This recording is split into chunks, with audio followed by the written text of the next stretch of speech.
So today we just want to quickly show you three very quick tips that were given to us. The first one was given to us by Keith and Chris that we met in North Norfolk, so thank you very much indeed for that.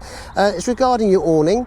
It's a great idea, I never thought of it ourselves, is for example your straps on your awning, when you are pegging them in, you know, they may fray over a period of time, especially if you're using a, you know, the screw-in type awnings. You could actually fray the strap, and if that breaks, well, I don't know how you'd get around it because you can't really screw it in.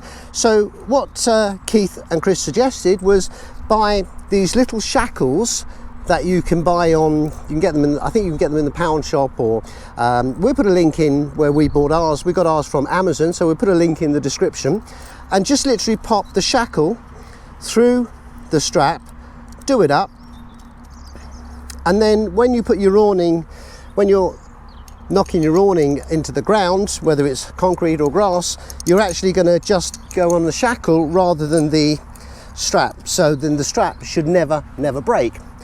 Great tip, so thank you very much indeed for that, Chris and Keith. Now this is a portable battery starter, car charger, car starter. They're relatively cheap. We'll put a link in the description of where you can get them. We've had this now for just over 2 years.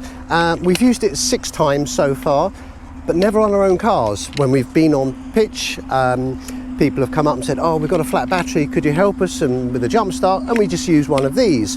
The reason all 6 have actually needed a jump start is because when they've arrived on pitch or are leaving to go home, they've left the doors open, all 4 doors and the boot, for maybe half an hour, 45 minutes. And if your battery is not 100% charged, or your car is not one of the ones that will actually turn off the lights automatically, then it's going to drain the battery. So a top tip really is try to either, if your car has the ability to switch, if you have the ability to switch off the lights on your car, then you just do that. So for example, if you look at ours, on our car we've got 6 lights. We've got 2 here, 2 there and 2 in the boot, so we've got 6 lights on. So that would drain the battery if we left the car on, the doors and the boot open. So we just literally turn off all the lights, and that way it just saves the battery from draining. So get yourself one of these, or just remember to turn off the lights on your car if you can, and if you can't, just remember to close the door.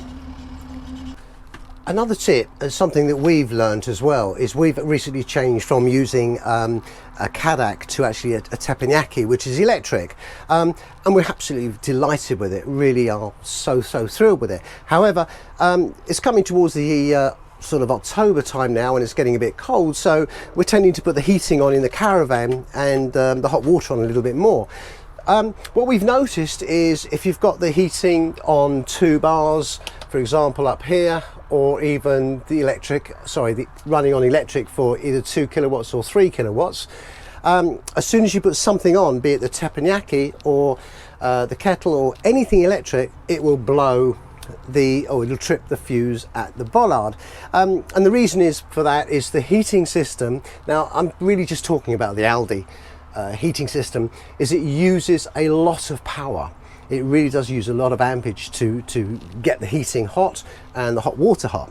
So a top tip I would say is, if you are sort of in the winter time and you're using your heating and you want to use outside electrics or the kettle or something like that, is just pop your heating system onto gas and maybe just turn it down to either the electric off or just maybe 1 bar or 1 kilowatt, and that way it won't trip, and you can cook to your heart's delight. And you'll also have hot water for your shower, and central heating, if you want it, will be fine. Well, we hope you found those tips useful, and it just leaves me to say, on behalf of both Michelle, who's behind the camera today, and myself, thank you so very much for watching, and until next time, bye bye now. Bye bye.